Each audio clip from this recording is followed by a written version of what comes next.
¿Cómo van? Bienvenidos. Esto es otra entrega de Montaña para Domis. Hoy tenemos un invitado muy cool. Hace poco nos conocimos y apenas lo conocí dije, yo quiero grabar algo con él. Jorge Luis Ceballos, ¿cómo estás? Bienvenido, Jorge, ¿cómo estás? Bien, bien, Andrés, muchas gracias a ti por invitarme.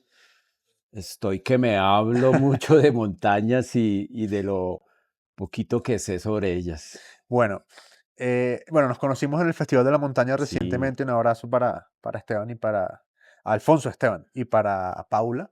Eh, Y recuerdo, tú me corregirás o tú me dirás que no miento, que apenas terminamos la charla, yo te dije, quiero que grabemos, quiero que hagamos algo, no sé qué, pero grabemos, quiero que conversemos en Bogotá, eh, porque siento que hay mucha información interesante alrededor del tema.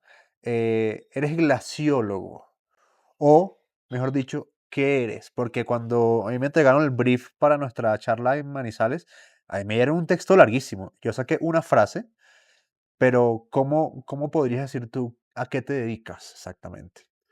bueno, como tú me presentaste allá en Manizales, yo saqué ese párrafo, pero es como el diploma, ¿no? El que de demostrar, pero detrás del diploma, ¿qué dice Jorge Luis Ceballos? No, un montañero, un montañero. Mi mamá fue de Fusa, o sea, entre montañas. Okey, Y mi padre también acá, en el altiplano de Bogotá, otro montañero. Entonces, bueno, heredé eso. Eh, pero sí, me dicen glaciólogo. Pero yo no he estudiado glaciología así en una okey, universidad. okey, eso no lo sabía. Okey, Pura experiencia, sí, cursitos. He estado en Europa, en montañas y en los Andes. okey, Pero desarrollamos esta bonita ciencia aquí en Colombia, Andrés, que no existía la glaciología. Y hemos cometido muchas locuras y nos dicen más bien glaciolocos, okey, porque erramos muchas veces y ahí vamos, paso a paso, ¿no? claro, poco a poco, poco a Sí, poco. eso soy yo. Y bueno, en los últimos 2, casi ya 3 décadas, soy servidor público. Okey, ¿de qué va eso? ¿A qué te dedicas Bueno, exactamente? yo trabajo en el Instituto de Hidrología, Meteorología y Estudios Ambientales, Okey, que es una entidad meramente técnica ambiental. Dependemos del Ministerio de Ambiente y Desarrollo Sostenible. okey, okey, Y yo okey, estoy en un grupo que se llama, el nombre es muy lindo, Grupo de Monitoreo de Ecosistemas de Alta Montaña. Imagínate, okey, ya. somos 3 personas, 4 personas en ese grupo. Bueno, yo quiero, antes de comenzar, antes de entrar en tema, eh, contarle a la gente que nos está escuchando que estamos en Atelier, que es un lugar súper bonito aquí en Santa Bárbara, que Mm. nos ha prestado sus espacios para, para grabar, así que este proyecto va a tener escenarios diferentes en cada entrega. Eso es muy, muy bonito, muy interesante, así que gracias, Atelier. Yo siento que ustedes, desde su trabajo, lo que hacen es escuchar y ver, estar atentos de qué es lo que pasa, ¿sí? ¿Qué es lo que pasa con los glaciares? Y ahí viene la primera pregunta, que es exactamente la misma pregunta que te hice en Manizales, y es, ¿qué es un glaciar?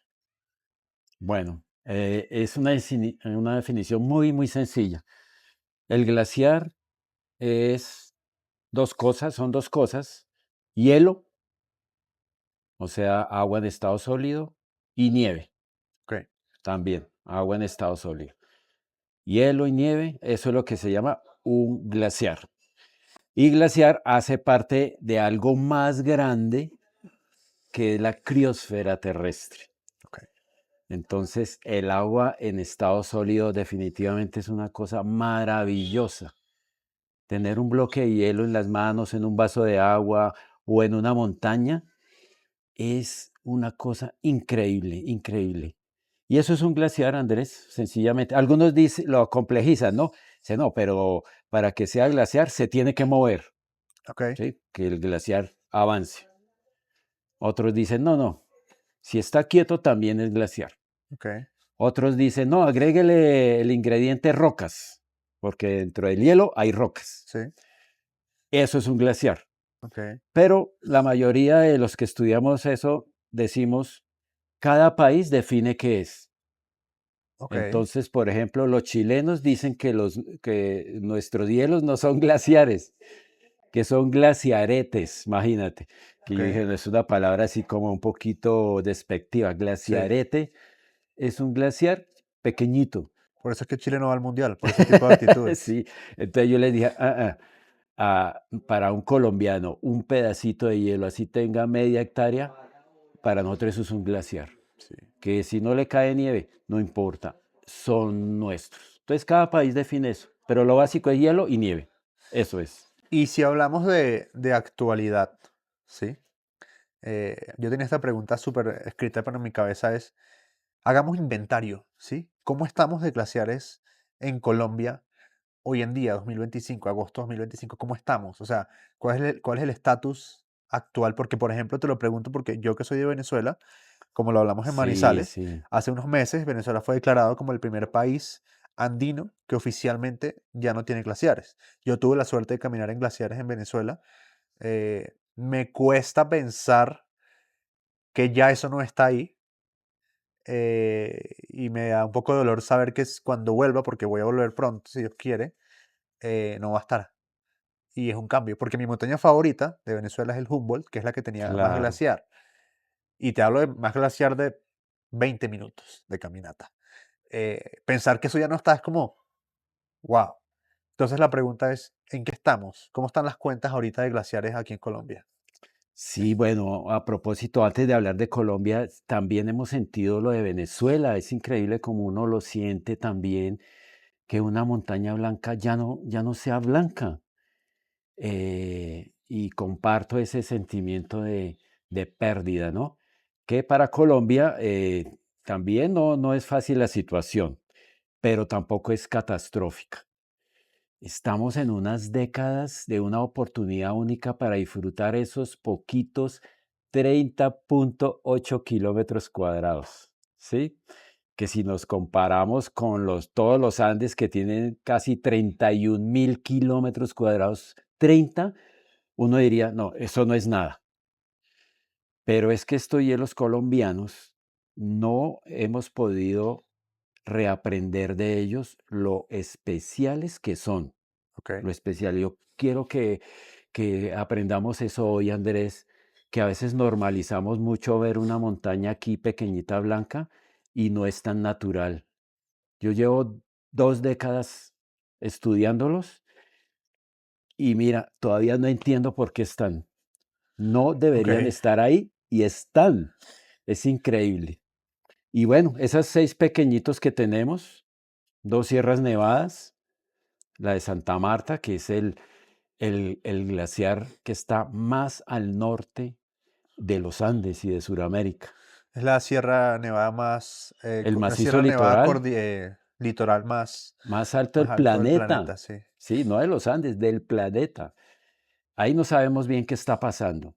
Hay una magia ahí increíble que no hemos podido descifrar.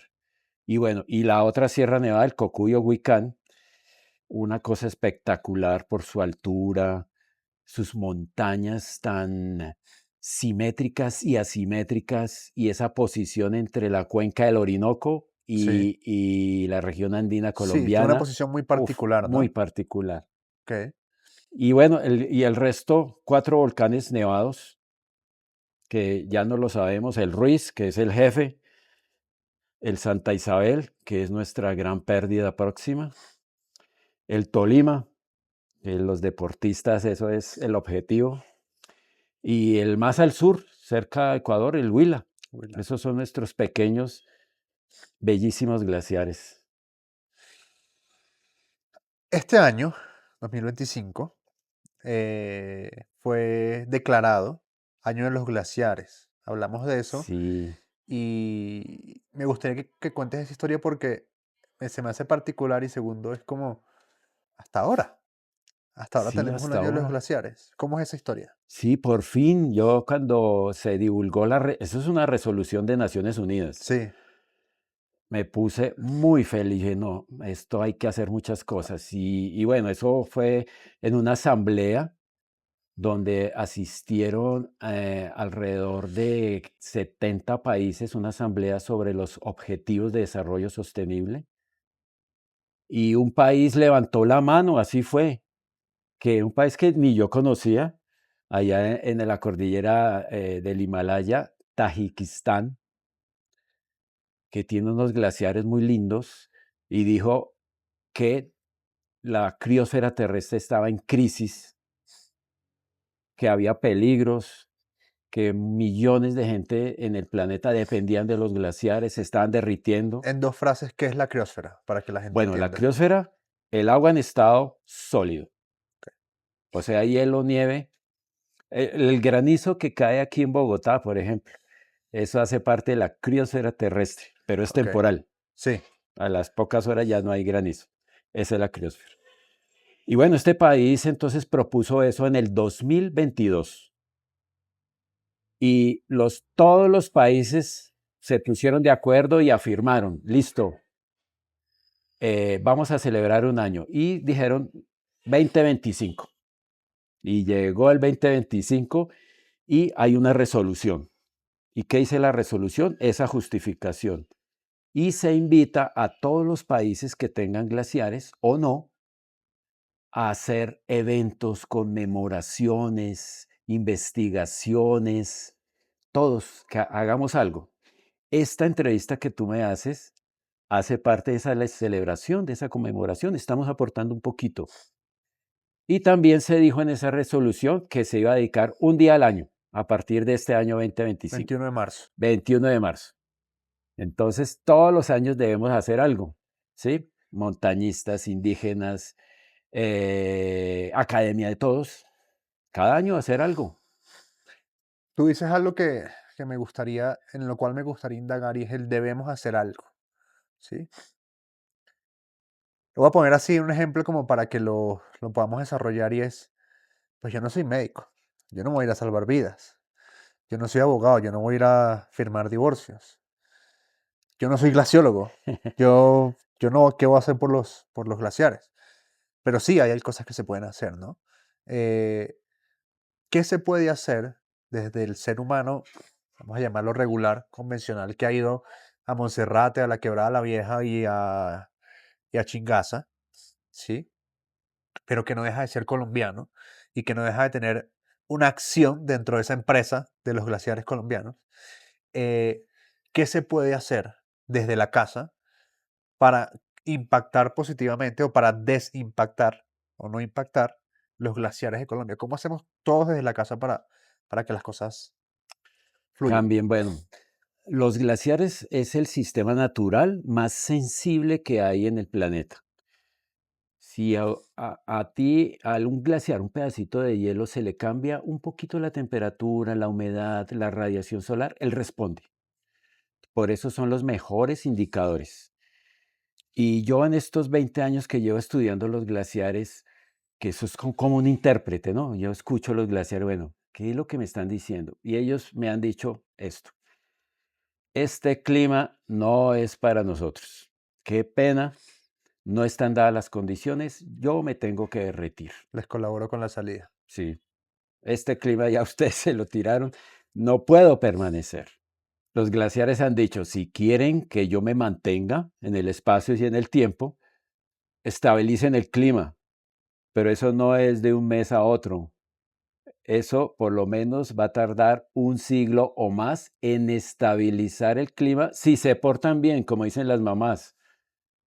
Y bueno, ¿qué es portarnos bien? La causa de todo es que estamos emitiendo gases de efecto invernadero. El sistema económico tiene que readaptarse, reconfigurarse, que está como difícil, ¿no? Y bueno, tú me dices, pero ¿yo qué hago desde mi casa?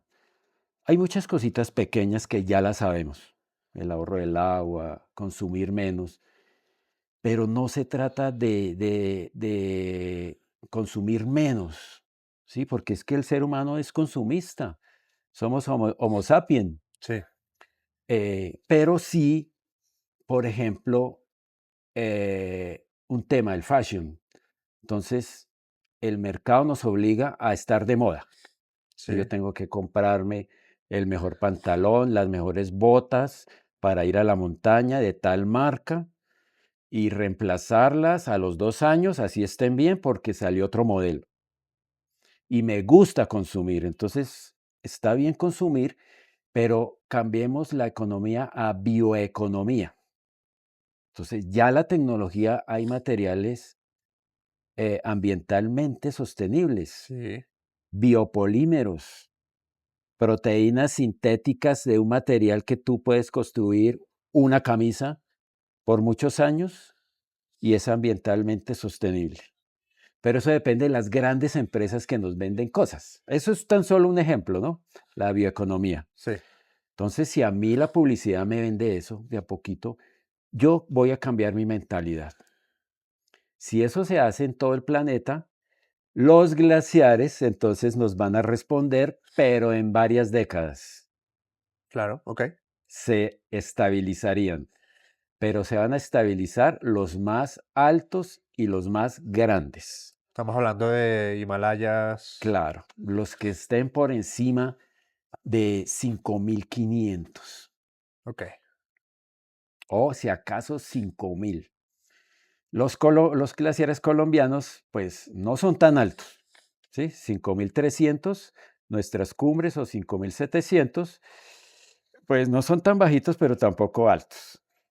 Esos son muy sensibles al clima y se nos están perdiendo rápidamente.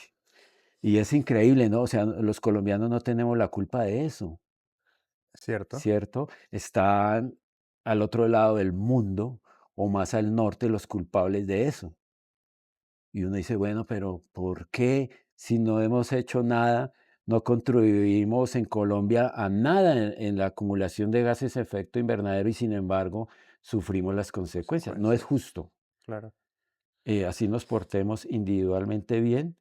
Tiene que haber decisiones globales serias para que cambie un poquito el clima, un poquito.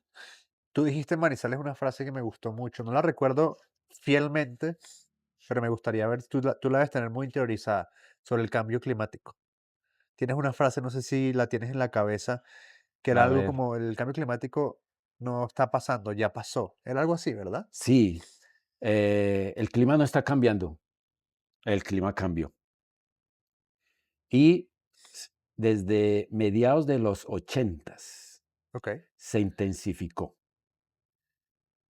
Todos los glaciólogos cuando nos reunimos y mostramos cifras, los 80 ahí pasó algo, o sea, se Punto de inflexión. incrementó.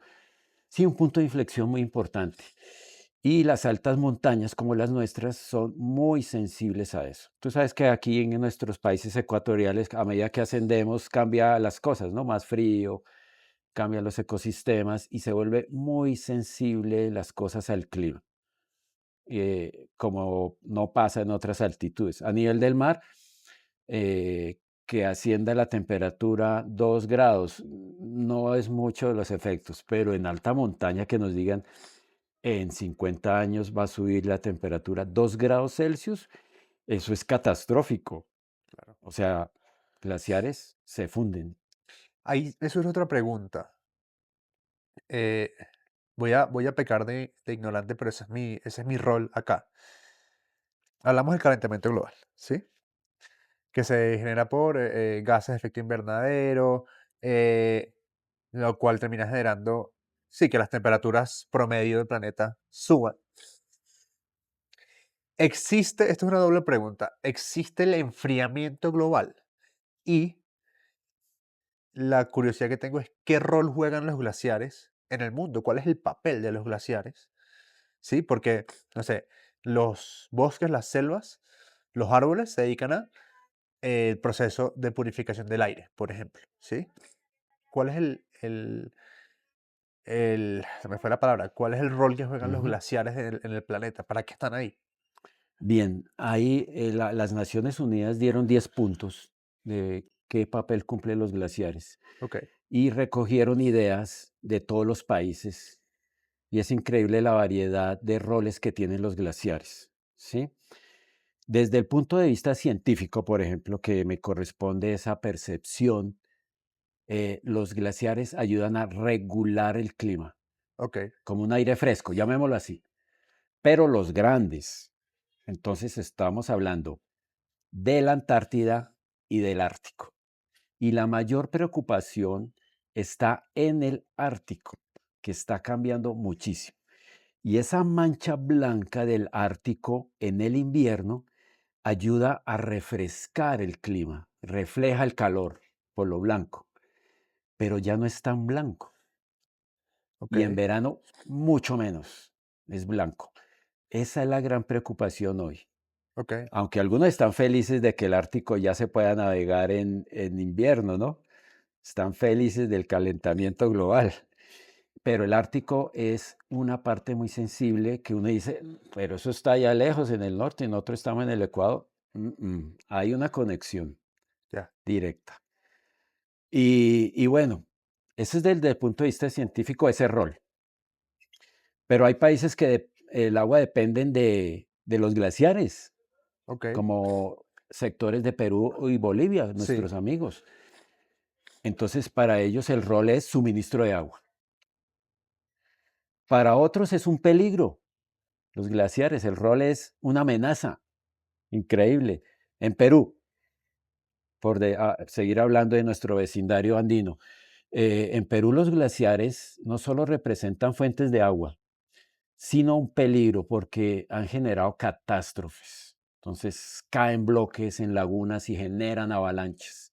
ya, Entonces ellos tienen en su memoria tragedias. ya, Y bueno, si estuviéramos aquí dialogando con nuestros indígenas de la Sierra Nevada de Santa Marta, por ejemplo, el rol de los glaciares es otro. sí, un tema Es más ahí el espiritual, origen, claro, es espiritual, sí, que para un científico como yo es poco comprensible, pero yo los entiendo a ellos. Entonces, fíjate tú que el rol depende es cómo una sociedad los defina y los interprete.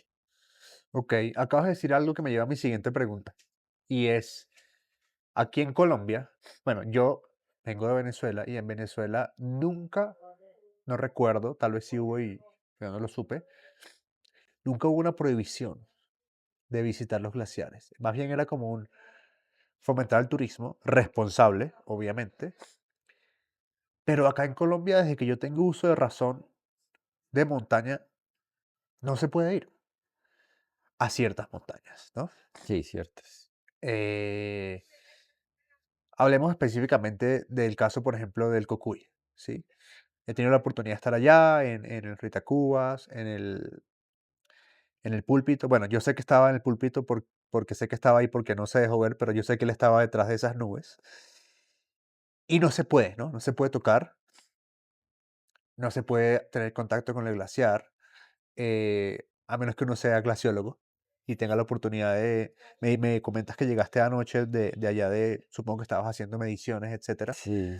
Pero la pregunta va desde tu opinión personal o profesional. La solución es esa. La solución es no poder tener acceso a los glaciares. O mejor dicho, si usted tuviera la firma o el poder de decisión, si tuvieras el poder de decisión, ¿cuál crees tú que sería el camino para que pudiéramos regularizar eso? Bueno, me pones ahí en una situación particularmente difícil porque soy montañero, o sea, me gusta subir montañas, bajitas y altas, pero soy servidor público, entonces eh, tengo una misión que me dan en el gobierno. Eh, y entonces yo sí, André, yo me he puesto a pensar porque adolescentes en el Cocuy yo me los encuentro por los senderos y me dicen, no, nos devolvieron, no nos dejan subir, Sí, siendo que esto es nuestro. Nuestros abuelos y padres subieron a estas cumbres, disfrutaron estas cumbres y ahora nosotros no podemos. Pero también yo me he encontrado con indígenas Uwa que tienen un pensamiento diferente de que esas zonas son sagradas y que no se pueden pisar. Ambos son colombianos y ambos tienen razón. sí, Y a mí me da un poquito de angustia. Yo dije, ambos tienen razón, porque uno tiene que perder y el otro ganar. Juntos pueden ganar, juntos pueden estar en paz. Y mi ilusión es sentar esta nueva generación de jóvenes a dialogar sobre eso. Ok, Y que yo estoy seguro que llegan a un acuerdo en que se respete como zona espiritual, pero también eh, que se entienda el sentimiento y la emoción de un montañista, que eso es muy normal, el subir. Somos exploradores por naturaleza el ser humano. Nos gusta subir, bajar, mirar. Eso es humano. Y estoy seguro que uno podría llegar a un acuerdo entre esas generaciones, y las instituciones públicas tienen que hacer caso porque son nuestras, son públicas. Ese es como mi sueño, ¿no? Yo sueño con eso de un bonito diálogo entre indígenas y montañistas, y que se den esos acuerdos. Ojalá se dé algún día, ¿sí? Porque de verdad estas montañas tan lindas, es para disfrutarlas de muchas maneras. Esa es como mi respuesta, André. Más que una respuesta, es una una ilusión ilusión. mía. Jorge, tú, como hablamos al principio y tú lo corroboraste, tú te dedicas a escuchar los glaciares, ¿sí? ¿Qué están diciendo los glaciares hoy en día? ¿Para dónde van? ¿O para dónde no van? ¿O qué pasa más allá del tema de lo que te preguntaba al principio, como del inventario de glaciares? Es qué está pasando con los glaciares de Colombia a agosto de 2025. Sí, bueno, llamemos la comunidad criosférica mundial ha dicho lo siguiente, traducido al español. Lo que te dije, entonces, los glaciares dicen que este clima no es favorable para que sobrevivan y tienen que cambiar de estado sólido a líquido. Eso es lo que han dicho. No están dadas las condiciones para que se mantengan. Y los glaciares colombianos han dicho lo mismo, están de acuerdo, pero dentro de los 6, imagínate, es como una familia, como los hermanos, que son de la misma familia, pero cada uno es diferente. Sí, Y cada uno está respondiendo a condiciones locales también. Hay unos más altos que tienden a conservarse o derretirse menos. Por ejemplo, el Cocuy. Hay otros muy débiles, muy susceptibles al clima. Cualquier cosita ya desaparece. El Santa Isabel, sí. muy bajito. Y dentro de los glaciares, hablemos así, el glaciar tiene diferentes tonos para hablar, porque vemos los colombianos a veces esa montaña blanca y que eso es frío y todo es igual, y no. El glaciar bien arriba se comporta diferente abajo, Sí, sí, sí, de acuerdo. es diferente. Entonces, eso es nuestro trabajo, ir arriba a ver cómo está el glaciar, abajo, tal. Pero en promedio, entonces, arriba gana un poquito, abajo pierde. ¿Y cuál es el promedio? Negativo. Pierde, pierde, pierde. La misión es observar, pero fíjate, Andrés, que a nosotros en realidad nos queda poco espacio y tiempo para vigilarlos. Entonces, esta observación que yo considero es una responsabilidad social y ética para con las siguientes generaciones, de observar qué está pasando. No es algo científico. El Ya, montañista tiene que registrar lo que está pasando. Una foto es la evidencia. ya. Y bueno, si tú decides tener un hijo, y ese hijo cuando tenga tu edad te va a preguntar, papá Andrés, ¿verdad que tú subiste al Cocuy? ¿Cómo era ese nevado? Y tú le tienes que responder, que bueno, yo lo subí, hice podcast, escribimos, fotografiamos, hicimos exposiciones fotográficas, festejamos todos los 21 de marzo, y esa es la responsabilidad, Andrés, yo creo, de todos. Me gustaría, ya para cerrar, bueno, primero agradecerte nuevamente por el espacio. Es muy, muy valioso para mí poder conversar estos temas, sobre todo para que la gente entienda qué pasa, que entendamos también que, así como lo decía ahorita con el ejemplo del médico y del abogado, el país es de todos y tenemos la responsabilidad todos de hacer algo desde nuestras capacidades, ¿no? Eh, Si bien tu trabajo es allá arriba, el nuestro puede ser aquí abajo. Ujú, sí. eh, pero me parece muy valioso agradecerte a ti, agradecerte también, agradecerle a Atelier también por el espacio. Eh, ¿cómo, ¿Cómo hacer montaña en Colombia? Esa es la pregunta. Si yo fuese, si yo, digamos que soy yo, una persona que no sabe nada, y llega Jorge, ¿qué hago? ¿Cómo lo hago? ¿Cuáles crees tú que deberían ser los pasos para una persona que quiere comenzar a hacer montaña? Eh, ¿Cómo hacerlo de forma responsable? ¿Cómo, sí, qué camino tomo? Sí, bueno, primero afortunados que tenemos montañas de todos los tipos. Y entender primero que subir montañas no es hacer cumbres, ni llegar a las más altas. Eso no es hacer montaña. Las montañas se suben todas, si uno quiere. Hay montañas bajitas y el montañista sube montañas bajitas, sube montañas medias y altas. Sí, Y el límite lo da cada uno. Y como todo deporte, pues un paso lleva a otro paso. Una montaña, cualquiera que sea, no se sube de un paso. Hay que dar el primero. Y después del primero no sigue el paso 1000, sigue el 2 y luego el 3. Que llegue al paso 5 y no pude más, esa es tu montaña. Inténtalo después. Y hay que hacer entre todos pedagogía. Subir una montaña exige, ¿no? Un respeto, un amor, un cariño y una técnica. Todo es unidito. Uno no puede subir una media o alta montaña en tenis, por ejemplo. Entonces hay unos implementos adecuados que nos facilitan subir una montaña para gozarla. El clima, debemos aprender del clima, a manejar las emociones, a disfrutarla. Y Colombia tiene todo eso, ¿sí? En todas partes hay montañas bajitas y altas. Nos falta aprender un poquito, ¿no? Y este espacio nos sirve para eso. Y hay gente que sabe, esto no es una técnica nueva. Preguntar, hay gente que ya sabe y da los consejos gratis. Entonces aprendamos de ellos, subamos en compañía y el respeto por los senderos. A veces vemos un sendero que es en zigzag. Dije, ah, pero es que yo soy fuerte y puedo seguir derecho. No, porque es un sendero, porque hay que ir por ahí, es una guía, sígalo. Y cosas simples, ¿no? La basura siempre es de uno. No es que yo la deje en la primera casa rural. Ay, güey, bóteme esto. No, la basura es mía y yo me la traigo. sí.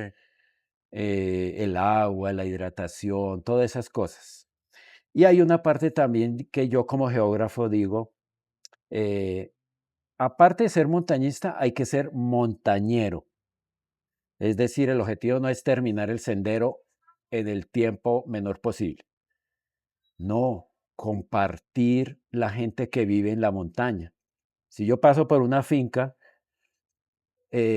esa finca es de alguien y yo puedo saludar, compartir 5 minutos con ellos, que me enseñen algo y yo enseñar algo y seguir mi camino. Sí, además que esas conversaciones son tan nutritivas, Sí, ¿no? Darte cuenta de lo el y campesino, de lo simple que es la vida y que uno se la complica solo aquí en la ciudad. La vida es muy simple y uno se da cuenta allá. exacto. Y en Colombia estas montañas ecuatoriales que tú subes 50 metros y ya está cambiando el clima, Sí. la vegetación, y cambiar esa mentalidad de que hay que llegar a la cumbre, no, es el recorrido el que hace al montañista. Y también dicen, y yo trato de practicar mucho esa frase, es que la verdadera cumbre es llegar a la casa sano y Ah, salvo, sí, claro. ¿no? Y contar la historia. Sí. La cumbre es la mitad del camino. Creo que nos enfocamos mucho en llegar arriba y se nos olvida que hay que bajar. Hay que bajar, Hay que bajar sí, seguros. hay que bajar seguro, sí. La cumbre, la pequeña o alta cumbre, es la mitad. Y escribir, Andrés. Hay que andar con una libretica y escribir nuestras sensaciones. Porque, por ejemplo, en la alta montaña a uno se le olvida muchas cosas, ¿no? Sí. Por la hipoxia y bueno, el cansancio. Es buena costumbre sentarnos en un pajonal, en una roca, escribir nuestras emociones. y cuando uno baja a la casa, volver a leer Sí. y uno se da cuenta, oye, fui otro, allá fui otro. Es muy importante eso. Jorge, ¿cuál es tu lugar favorito de Colombia? Uy, bueno, entonces aquí sí digo en Boyacá, entonces los caldenses se van a poner bravos Uno conmigo. solo. No, esa parte de Santander y Boyacá, es que ahí en la cordillera oriental es la más ancha. Si vemos un mapa físico, súper ancha, ahí está toda la clase. Me gusta mucho la alta montaña de Santander y Boyacá por ese tipo de rocas que hacen pliegues y formas. Y como la alta montaña no tiene mucha vegetación, entonces se le ve esas simetrías y asimetrías que uno queda ahí encantado. Si te fueses a vivir a una playa con un solo libro de montaña, ¿cuál sería ese libro? Bueno, primero la playa, ¿no? Entonces, hace poco dijeron que la playa más alta de Colombia era en la laguna de Tota. Y yo les dije, Ah, esa no es la más no, alta. Yo conozco una más alta. se me ocurre lo Puede haber tú. otro. En el Cocuy, ahí en las lagunas del Campanillas, un lugar prohibido, hay unas playas de arena blanca. Y bueno, estoy leyendo un libro de la pequeña, bueno, es que yo siempre con la ciencia para todo lado. Se llama La pequeña Edad de hielo, una época en general fría, fría, contrario a la de ahora, de hace poquito, que terminó a mediados del siglo XIX, una época fría. Y 150 años después, mira este calor. Estoy leyendo eso para entender mejor qué pasó por allá en el siglo XVIII y XIX. Jorge, gracias. Gracias No, a ti, por esta Andrés. conversación. Eh, Me parece que es muy nutritiva y ojalá que ustedes pues puedan aprovecharla. Por favor, dejen sus comentarios, dejen sus preguntas. Aquí están las redes, en la descripción del video están las redes de Jorge para que lo sigan eh, y se informen. Creo que es importantísimo informarse, aprender cómo funciona el planeta y eso, créanme, o yo lo siento así, créanme que eso los va a llevar a ser más responsables y más conscientes porque entienden cómo nuestras acciones impactan. Entonces, nada, muchas gracias a todos. Nuevamente, Jorge, gracias. Gracias a ti por la pedagogía, Andrés, de verdad. Bueno, estamos para aportar. Al final del día creo que es lo más importante. Si uno tiene estos canales, pues, ¿por qué no aprovecharlos? Ya saben, comenten, suscríbanse, que nos ayuda un montón, es gratis Ujú. y ayuda un montón a que las personas que estamos creando contenido podamos crecer. Así que gracias a todos. Muchas gracias. Chao, chao. Gracias.